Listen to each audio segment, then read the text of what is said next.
sabe, no nosso mundo de hoje, com notificação apitando o tempo todo, notícia 24 horas por dia, é muito fácil a gente sentir que perdeu o controle de tudo.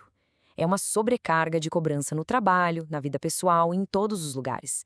Mas e se a chave para a verdadeira liberdade não fosse mudar o mundo lá fora, mas sim algo bem mais perto?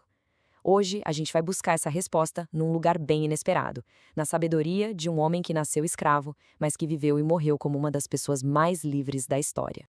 Pois é, essa sensação de impotência, né? De que a gente está só sendo levado pela correnteza, enquanto fica vendo aquelas vitrines de vidas perfeitas nas redes sociais, é uma ansiedade muito real. A pergunta que fica é: será que a gente não está gastando energia demais tentando controlar a imagem que a gente passa, ou a próxima promoção, em vez de focar no que realmente está na nossa mão? A filosofia antiga tem uma visão surpreendente sobre isso. Então, vamos lá. O nome da vez é Epicteto, mas olha, antes de pensar em filosofia como uma coisa chata, acadêmica, a gente precisa conhecer a jornada dele. A vida do Epicteto não foi uma teoria de livro, foi uma prova de resistência e de sabedoria forjada nas piores circunstâncias que dá para imaginar. Olha só que trajetória! Ele nasceu escravo lá pelo ano 55. Mas o cara tinha um talento tão grande para pensar que o próprio dono dele o mandou estudar filosofia.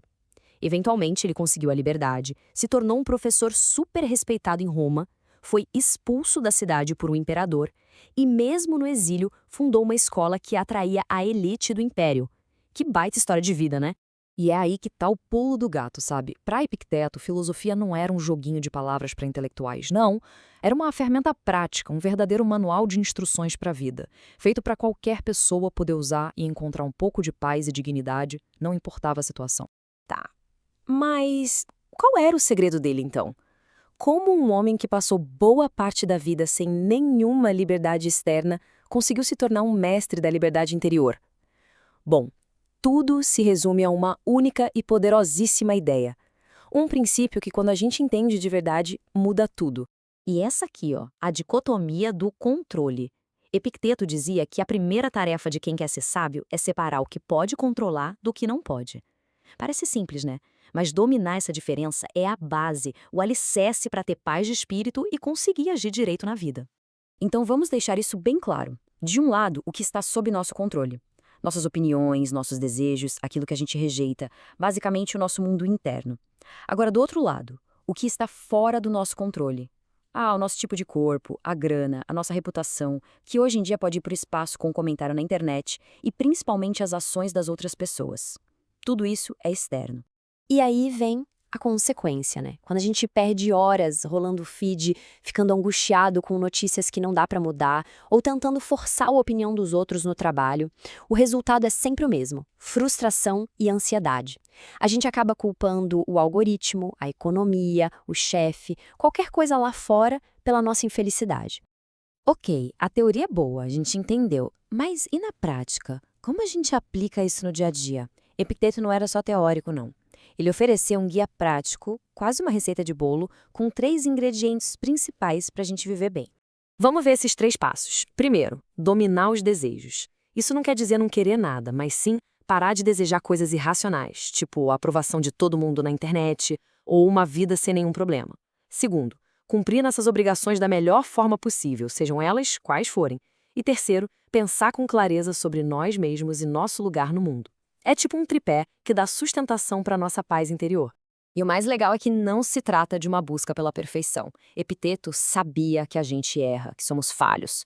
O que importa mesmo é o progresso, sabe? As pequenas melhorias do dia a dia, que quando somadas, resultam numa vida com mais dignidade, mais calma e, finalmente, liberdade de verdade. Isso tudo se conecta com outra ideia fundamental do estoicismo. Em vez de ficar brigando o tempo todo com a realidade, desejando que as coisas fossem de outro jeito, o caminho para a paz é aceitar os fatos como eles são.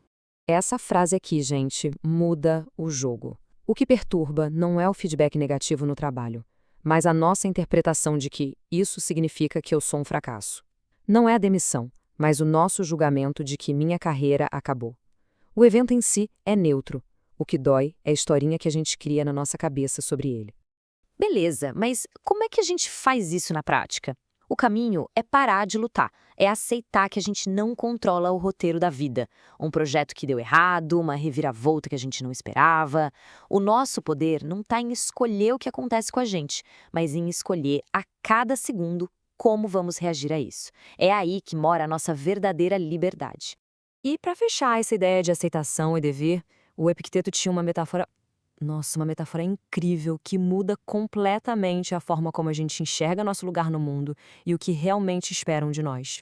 Pensa só nisso aqui. A gente é como um ator numa peça de teatro gigante, cósmica. Ninguém perguntou se a gente queria o papel de rico ou de pobre, de uma pessoa com saúde de ferro ou com alguma limitação. O papel simplesmente nos foi dado. E essa é a grande virada de chave. A nossa tarefa não é ficar reclamando do papel que a gente recebeu ou ficar de olho no cargo de outra pessoa que a gente vê no LinkedIn. A nossa única função é fazer o nosso papel, seja lá qual for, da melhor forma que a gente conseguir, com excelência, com dignidade. E no final tudo isso desemboca numa verdade que, olha, é muito poderosa, principalmente hoje em dia. Caráter é mais importante que reputação. Reputação é o que os outros acham da gente. Caráter é quem a gente realmente é. Nosso valor de verdade vem de dentro, do jeito que a gente usa as ideias e as oportunidades, e não da quantidade de likes ou aplausos. E é assim que a sabedoria de um cara que foi escravo chega até nós com uma pergunta fundamental para o nosso século XXI.